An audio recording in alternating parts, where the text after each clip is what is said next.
माता वैष्णो देवी दे चरणे च मत्था टेकना। जय माता दी। जम्मू कश्मीर के लेफ्टिनेंट गवर्नर मनोज सिन्हा जी, मुख्यमंत्री उमर अब्दुल्ला जी, केंद्रीय मंत्रिमंडल के मेरे सहयोगी अश्विनी वैष्णव जी, जितेंद्र सिंह, वी सोमन्ना जी, डिप्टी सीएम सुरेंद्र कुमार जी, जम्मू कश्मीर विधानसभा में नेता विपक्ष सुनील जी, संसद में मेरे साथी जुगल किशोर जी, अन्य जनप्रतिनिधिगण और मेरे प्यारे भाई और बहनों,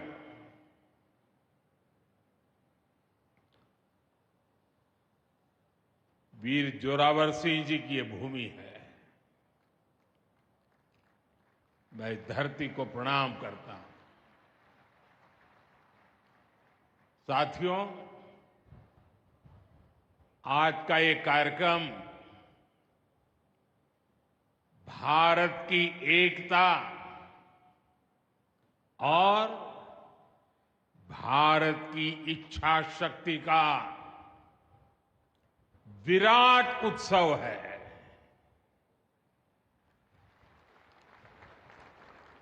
माता वैष्णो देवी के आशीर्वाद से आज वादी कश्मीर भारत के रेल नेटवर्क से जुड़ गई है। मां भारती का वर्णन करते हुए हम श्रद्धा भाव से कहते आए हैं, कश्मीर से कन्याकुमारी। ये अब रेलवे नेटवर्क के लिए भी हकीकत बन गया है। उधमपुर, श्रीनगर, बारामूला, ये रेल लाइन प्रोजेक्ट ये सिर्फ नाम नहीं है, ये जम्मू कश्मीर के नए सामर्थ्य की पहचान है। भारत के नए सामर्थ्य का जयघोष है। थोड़ी देर पहले मुझे चिनाब ब्रिज और अंजी ब्रिज का लोकार्पण करने का अवसर मिला है। आज ही 2 नई वंदे भारत ट्रेनें जम्मू कश्मीर को मिली है। यहां जम्मू में नए मेडिकल कॉलेज का शिलान्यास हुआ है। 46,000 करोड़ रुपए के प्रोजेक्ट्स जम्मू और कश्मीर के विकास को नई गति देंगे। मैं आप सभी लोगों को विकास के नए दौर के लिए बहुत बहुत बधाई देता हूं। साथियों, जम्मू कश्मीर की अनेक पीढ़ियां रेल कनेक्टिविटी का सपना देखते देखते गुजर गई। मैं कल सीएम उमर अब्दुल्ला जी का एक बयान देख रहा था और अभी भाषण में भी बताया। वो भी बोले थे कि जब वो 7वीं 8वीं में पढ़ते थे तब से इस प्रोजेक्ट को पूरा होने का इंतजार कर रहे थे।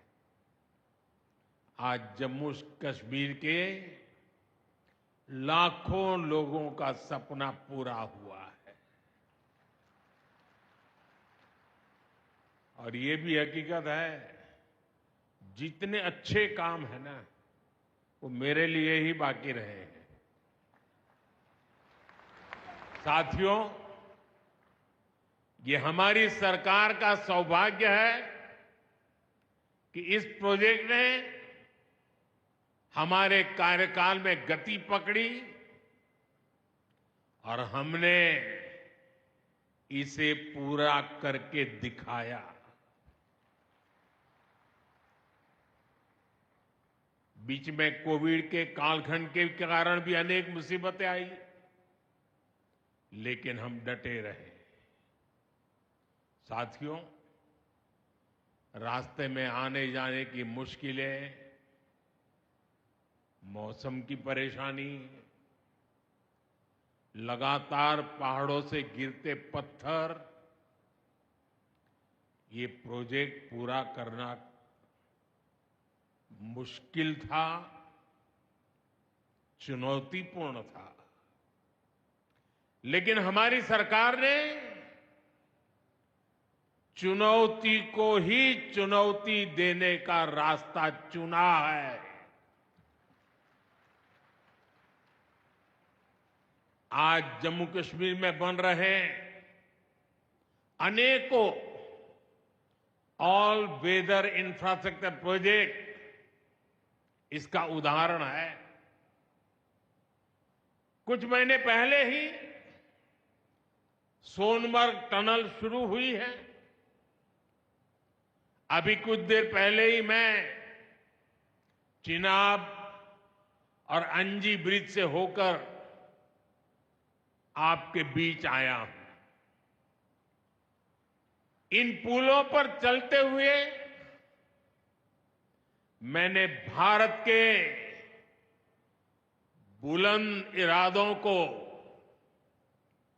हमारे इंजीनियर्स, हमारे श्रमिकों के हुनर और हौसले को जिया है। चिनाब ब्रिज दुनिया का सबसे ऊंचा रेलवे आर्च ब्रिज है। लोग फ्रांस में, पेरिस में एफिल टावर देखने के लिए जाते हैं, और ये ब्रिज एफिल टावर से भी बहुत ऊंचा है। अब लोग चिनाब ब्रिज के जरिए कश्मीर देखने तो जाएंगे ही, ये ब्रिज भी अपने आप में एक आकर्षक टूरिस्ट डेस्टिनेशन बनेगा। सब लोग सेल्फी पॉइंट पर जाकर के सेल्फी निकालेंगे। हमारा अंजी ब्रिज भी इंजीनियरिंग का बेहतरीन नमूना है। ये भारत का पहला केबल सपोर्टेड रेलवे ब्रिज है। ये दोनों ब्रिज सिर्फ ईंट, सीमेंट, स्टील और लोहे के ढांचे नहीं है। ये पीर पंजाल की दुर्गम पहाड़ियों पर खड़ी भारत की शक्ति का जीवंत प्रतीक है। ये भारत के उज्जवल भविष्य की सिंह गर्जना है। ये दिखाता है विकसित भारत का सपना जितना बड़ा है, उतना ही बुलंद हमारा हौसला है, हमारा सामर्थ्य है। और सबसे बड़ी बात, नेक इरादा है, अपार पुरुषार्थ है। साथियों, चिनाब ब्रिज हो या फिर अंजी ब्रिज, ये जम्मू की और कश्मीर की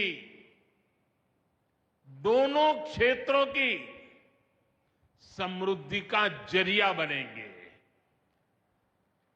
इससे टूरिज्म तो बढ़ेगा ही, इकोनॉमी के दूसरे सेक्टर्स को भी लाभ होगा। जम्मू और कश्मीर की रेल कनेक्टिविटी दोनों क्षेत्रों के कारोबारियों के लिए नए अवसर बनाएगी। इससे यहां की इंडस्ट्री को गति मिलेगी। अब कश्मीर के सेब कम लागत में देश के बड़े बाजारों तक पहुंच पाएंगे और समय पर पहुंच पाएंगे। सूखे मेवे हो या पश्मीना शॉल, यहां का हस्तशिल्प अब आसानी से देश के किसी भी हिस्से तक पहुंच पाएगा। इससे जम्मू कश्मीर के लोगों को देश के दूसरे हिस्सों में आना जाना भी बहुत आसान होगा। साथियों, मैं यहां संगलदान के एक स्टूडेंट का अखबार में कमेंट पढ़ रहा था। उस स्टूडेंट ने कहा कि उसके गांव के उन्हीं लोगों ने अब तक ट्रेन नहीं देखी थी जो गांव से बाहर गए। गांव के ज्यादातर लोगों ने ट्रेन का सिर्फ वीडियो ही देखा था। उन्हें अब तक यकीन ही नहीं हो रहा कि असली ट्रेन उनकी आंखों के सामने गुजरेगी। मैंने ये भी पढ़ा कि बहुत से लोग ट्रेनों के आने जाने का टाइम याद कर रहे हैं। एक और बिटिया ने बड़ी अच्छी बात कही। उस बिटिया ने कहा, अब मौसम तय नहीं करेगा कि रास्ते खुलेंगे या बंद रहेंगे। अब ये नई ट्रेन सेवा हर मौसम में लोगों की मदद करती रहेगी। साथियों, जम्मू कश्मीर मां भारती का मुकुट है। ये मुकुट एक से बढ़कर एक खूबसूरत रत्नों से जड़ा हुआ है। ये अलग अलग रत्न जम्मू कश्मीर का सामर्थ्य है। यहां की पुरातन संस्कृति, यहां के संस्कार, यहां की आध्यात्मिक चेतना, प्रकृति का सौंदर्य, यहां की जड़ी बूटियों का संसार, फलों और फूलों का विस्तार, यहां के युवाओं में, आप लोगों में जो टैलेंट है वो मुकुट मणि की तरह चमकता है। साथियों, आप भली भांति जानते हैं, मैं दशकों से जम्मू और कश्मीर आता जाता रहा। इंटीरियर इलाकों में मुझे जाने का, रहने का अवसर मिला है। मैंने इस सामर्थ्य को लगातार देखा है, महसूस किया है, और इसलिए मैं पूरे समर्पण भाव के साथ जम्मू कश्मीर के विकास में जुटा हूं। साथियों, जम्मू कश्मीर भारत की शिक्षा और संस्कृति का गौरव रहा है।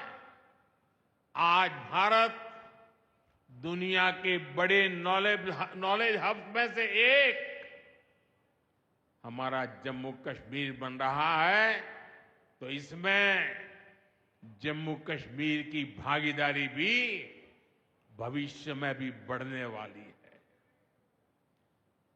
यहां आईआईटी, आईआईएम, एम्स और नीट जैसे संस्थान है।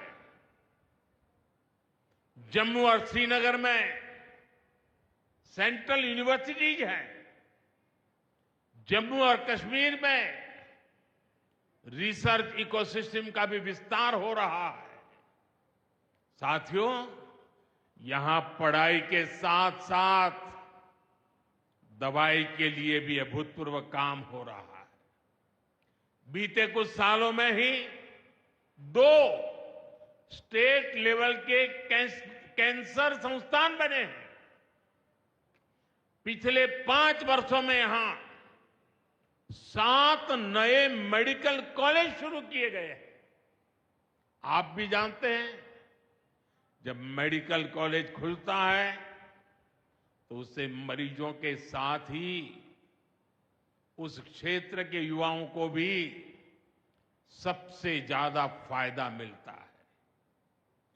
जम्मू कश्मीर में अब एमबीबीएस की सीटों की संख्या 500 से बढ़कर 1300 तक पहुंच गई है। मुझे खुशी है कि अब रियासी जिले को भी नया मेडिकल कॉलेज मिलने जा रहा है।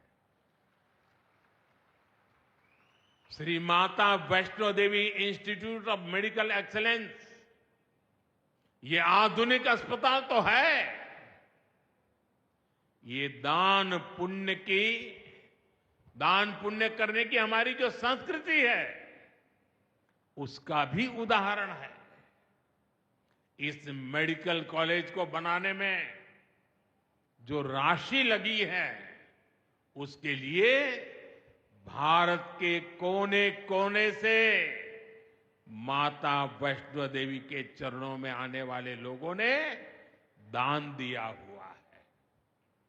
मैं श्री माता वैष्णो देवी श्राइन बोर्ड को, उनके अध्यक्ष मनोज जी को इस पवित्र कार्य के लिए बहुत बहुत शुभकामनाएं देता हूं। इस अस्पताल की क्षमता भी 300 बेड से बढ़कर 500 बेड की जा रही है। कटरा में माता वैष्णो देवी के दर्शन करने आने वाले लोगों को भी इससे बहुत सहूलियत रहने वाली है। साथियों, केंद्र में भाजपा एनडीए की सरकार को अब 11 साल हो रहे हैं। ये 11 साल गरीब कल्याण के नाम समर्पित रहे हैं। प्रधानमंत्री आवास योजना से 4 करोड़ गरीबों का पक्के घर का सपना पूरा हुआ है। उज्ज्वला योजना से 10 करोड़ रसोइयों, उसमें धुएं का अंत हुआ है। हमारी बहनों को, बेटियों को उनकी सेहत की रक्षा हुई है। आयुष्मान भारत योजना से 50 करोड़ गरीबों को 5 लाख रुपए तक का मुफ्त इलाज मिला है। प्रधानमंत्री गरीब कल्याण अन्न योजना से हर थाली में भरपेट अनाज सुनिश्चित हुआ है। जनधन योजना से पहली बार 50 करोड़ से ज्यादा गरीबों के लिए बैंक का दरवाजा खुला है। सौभाग्य योजना से अंधेरे में जी रहे 2.5 करोड़ परिवारों में बिजली की रोशनी पहुंची है। स्वच्छ भारत मिशन के तहत बने 12 करोड़ शौचालयों ने खुले में शौच की मजबूरी से मुक्ति दिलाई है। जल जीवन मिशन से 12 करोड़ नए घरों में नल से जल पहुंचने लगा है। महिलाओं का जीवन आसान हुआ है। पीएम किसान सम्मान निधि से 10 करोड़ छोटे किसानों को सीधी आर्थिक सहायता मिली है।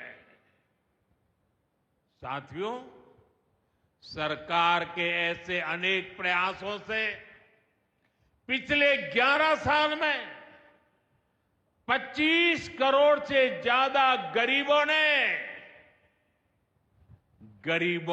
गरीबी को, हमारे ही गरीब भाई बहनों ने गरीबी के खिलाफ जंग लड़ा और 25 करोड़ गरीब गरीबी को परास्त कर करके, विजयी होकर के गरीबी से बाहर निकले हैं। अब वो नए मध्यम वर्ग का हिस्सा बने हैं।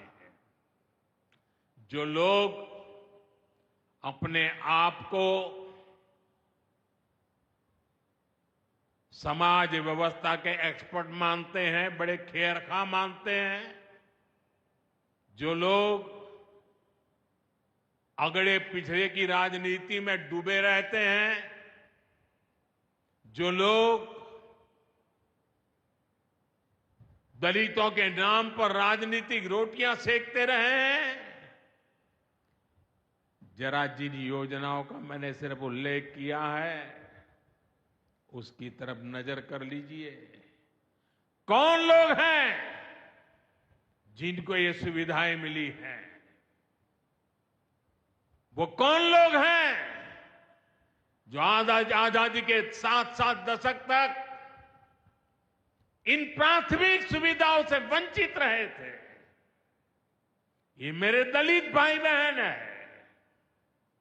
ये मेरे आदिवासी भाई बहन है, ये मेरे पिछड़े भाई बहन है, ये पहाड़ों पर गुजारा करने वाले, ये जंगलों में बसने वाले, झुग्गी झोपड़ी में जिंदगी पूरी करने वाले, ये वो परिवार है जिनके लिए मोदी ने अपने 11 साल खपा दिए हैं।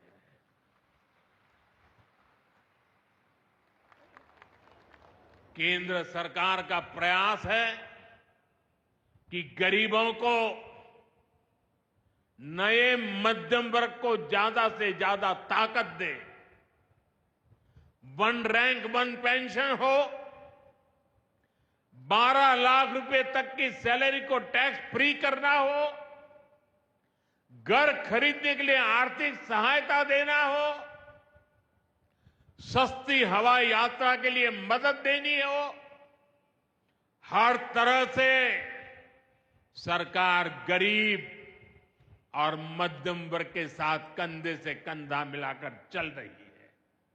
साथियों, गरीबों को गरीबी से मुक्ति पाने के लिए उनका मदद करना, लेकिन ईमानदारी से जीने वाले, देश के लिए समय समय पर टैक्स देने वाले मध्यम वर्ग की ताकत बढ़ाना, इसके लिए भी आजादी में पहली बार इतना काम हुआ है जो हमने करके दिखाया है। साथियों, हम अपने यहां नौजवानों के लिए लगातार रोजगार के नए अवसर बढ़ा रहे हैं और इसका एक अहम जरिया है टूरिज्म।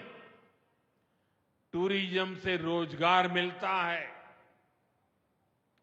टूरिज्म लोगों को जोड़ता है, लेकिन दुर्भाग्य से हमारे पड़ोस का देश मानवता का विरोधी, मेलजोल का विरोधी, टूरिज्म का विरोधी, इतना ही नहीं, वो ऐसा देश है जो गरीब की रोजी रोटी का भी विरोधी है। 22 अप्रैल को पहलगाम में जो कुछ हुआ वो इसी का उदाहरण है।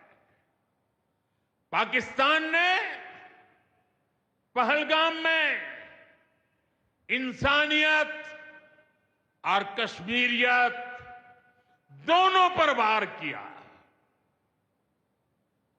उसका इरादा भारत में दंगे कराने का था। उसका इरादा कश्मीर के मेहनतकश लोगों की कमाई को रोकना था। इसलिए पाकिस्तान ने टूरिस्ट पर हमला किया। वो टूरिज्म जो बीते 4-5 साल में लगातार बढ़ रहा था, हर साल यहां रिकॉर्ड संख्या में टूरिस्ट आ रहे थे। जिस टूरिज्म से जम्मू कश्मीर के गरीबों के घर चलते हैं, उसको पाकिस्तान ने निशाना बनाया। कोई घोड़े चलाने वाला, कोई पोर्टर, कोई गाइड, कोई गेस्ट हाउस वाला, कोई दुकान ढाबा चलाने वाला, पाकिस्तान की साजिश इन सबको तबाह करने की थी। आतंकियों को चुनौती देने वाला नौजवान आदिल, वो भी तो वहां मेहनत मजदूरी करने गया था, लेकिन अपने परिवार की देखरेख कर सके इसलिए मेहनत कर रहा था। आतंकियों ने उस आदिल को भी मार दिया। साथियों, पाकिस्तान की साजिश के खिलाफ जिस प्रकार जम्मू कश्मीर के लोग उठ खड़े हुए हैं, जम्मू कश्मीर के अवाम ने इस बार जो ताकत दिखाई है, ये सिर्फ पाकिस्तान नहीं, दुनिया भर की आतंकवादी मानसिकता को जम्मू कश्मीर के लोगों ने कड़ा संदेश दिया है। जम्मू कश्मीर का नौजवान अब आतंकवाद को मुंह तोड़ जवाब देने का मन बना चुका है। ये वो आतंकवाद है जिसने घाटी में स्कूल जलाए, और सिर्फ स्कूल यानी इमारत नहीं जलाई थी, 2-2 पीढ़ी का भविष्य जला दिया था, अस्पताल तबाह किए, जिसने कई पीढ़ियों को बर्बाद किया। यहां जनता अपनी पसंद के नुमाइंदे चुन सके, यहां चुनाव हो सके, ये भी आतंकवाद के चलते बड़ी चुनौती बन गया था। साथियों, बरसों तक आतंक सहने के बाद जैसे जम्मू कश्मीर ने इतनी बर्बादी देखी थी, इतनी बर्बादी देखी थी कि जम्मू कश्मीर के लोगों ने सपने देखना ही छोड़ दिया था। आतंकवाद को ही अपना भाग्य मान लिया था।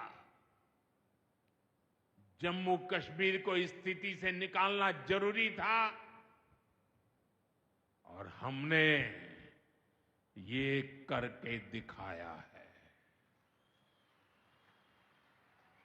आज जम्मू कश्मीर का नौजवान नए सपने भी देख रहा है और उन्हें पूरे भी कर रहा है। अब कश्मीर का नौजवान बाजारों को, शॉपिंग मॉल्स को, सिनेमा हॉल को गुलजार देख करके खुश है। यहां के लोग जम्मू कश्मीर को फिर से फिल्मों की शूटिंग का प्रमुख केंद्र बनते देखना चाहते हैं। इस क्षेत्र को स्पोर्ट्स का हब बनते देखना चाहते हैं। यही भाव हमने अभी माता खीर भवानी के मेले में भी देखा है। जिस तरह हजारों लोग माता के दर पर पहुंचे, वो नए जम्मू कश्मीर की तस्वीर दिखाता है। अब 3 तारीख से अमरनाथ यात्रा भी शुरू होने वाली है। ईद की उमंग भी हम चारों तरफ देख रहे हैं। विकास का जो वातावरण जम्मू कश्मीर में बना था, वो पहलगाम के हमले से डिगने वाला नहीं है। जम्मू कश्मीर के आप सभी लोगों को और आप सबसे नरेंद्र मोदी का वायदा है। मैं यहां विकास को रुकने नहीं दूंगा।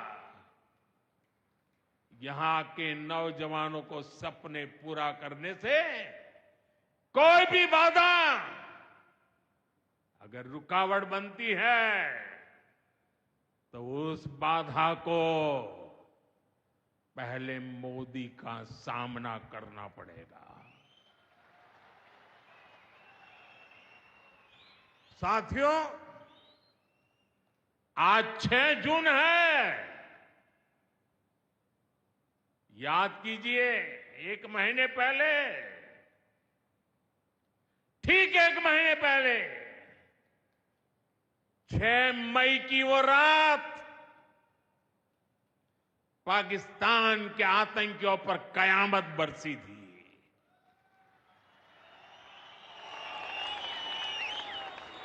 अब पाकिस्तान कभी भी ऑपरेशन सिंदूर का नाम सुनेगा तो उसे अपनी शर्मनाक शिकस्त याद आएगी।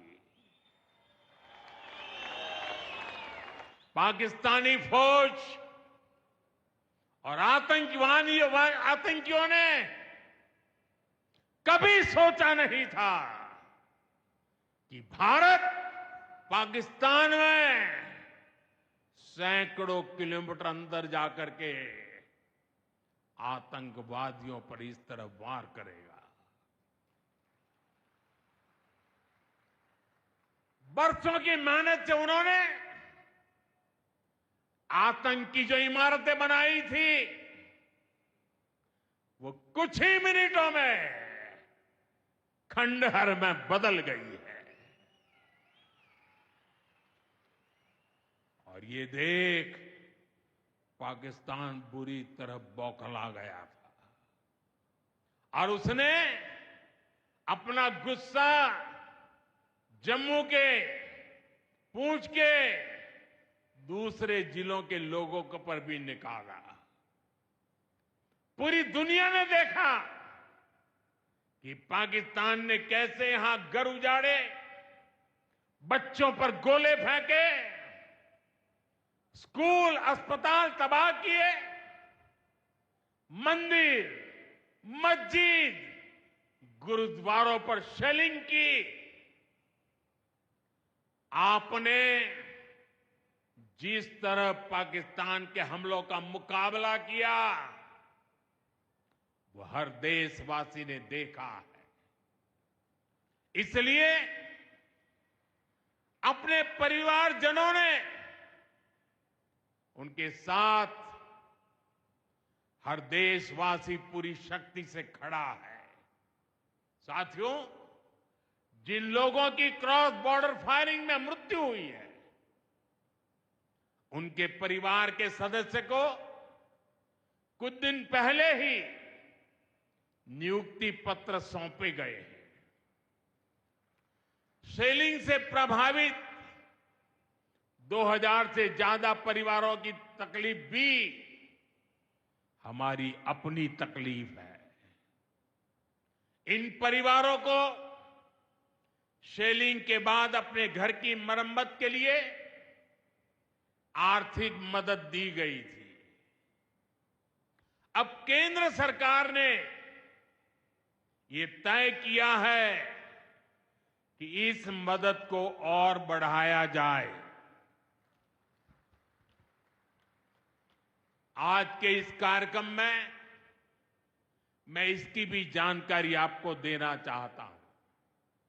साथियों, जिन घरों में बहुत ज्यादा नुकसान हुआ है उन्हें अब 2 लाख रुपए और जो घर आंशिक रूप से क्षतिग्रस्त हुए उन्हें 1 लाख रुपए की सहायता अलग से दी जाएगी, अतिरिक्त दी जाएगी। यानी अब उन्हें पहली बार की मदद के बाद ये एक्स्ट्रा धनराशि मिलेगी। साथियों, हमारी सरकार बॉर्डर किनारे बसे लोगों को देश का प्रथम प्रहरी मानती है। बीते दशक में सरकार ने बॉर्डर के जिलों में विकास और सुरक्षा के लिए अभूतपूर्व काम किया है। इस दौरान करीब 10,000 नए बंकर्स बनाए गए हैं। इन बंकरों ने ऑपरेशन सिंदूर के बाद बने हालात में लोगों का जीवन बचाने में बड़ी मदद की है। मुझे बताते हुए खुशी है कि जम्मू और कश्मीर डिवीजन के लिए 2 बॉर्डर बटालियन बनाई गई है।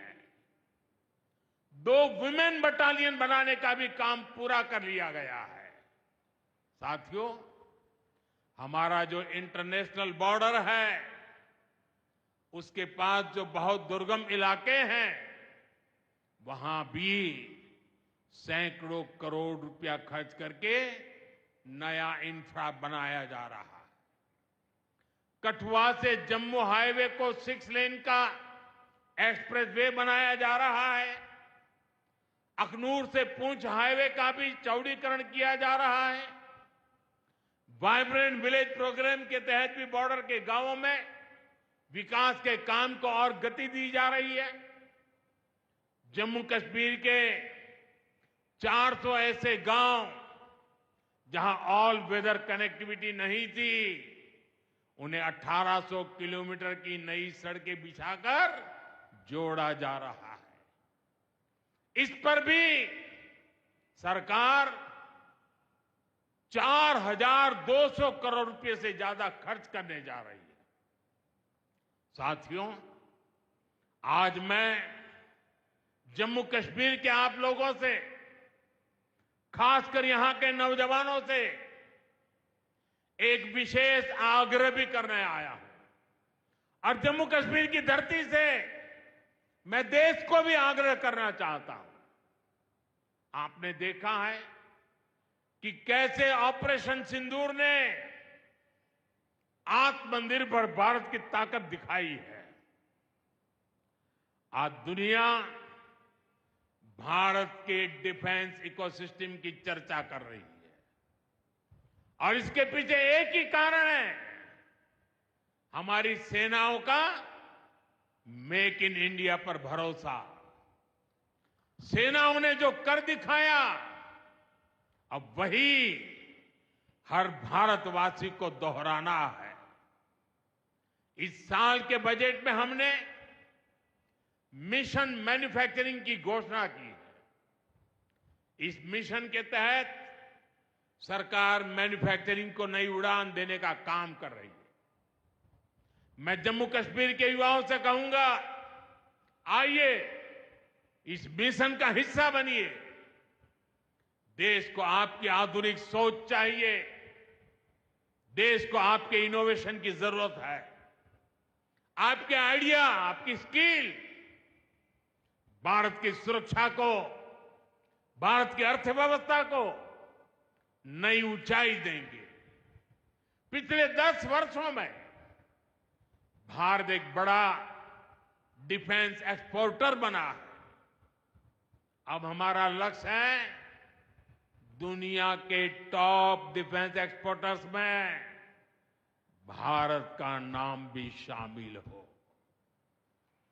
इस लक्ष्य की ओर हम जितना तेजी से बढ़ेंगे उतनी ही तेजी से भारत में रोजगार के लाखों नए अवसर पैदा होंगे। साथियों, हमें एक और संकल्प लेना है। जो सामान भारत में बना हो, जिसमें हमारे देशवासियों का पसीना लगा हो, हम सबसे पहले उसे ही खरीदें। और यही राष्ट्रभक्ति है, यही राष्ट्र की सेवा है। सीमा पर हमें हमारी सेनाओं का मान बढ़ाना है और बाजार में हमें मेड इन इंडिया का गौरव बढ़ाना है।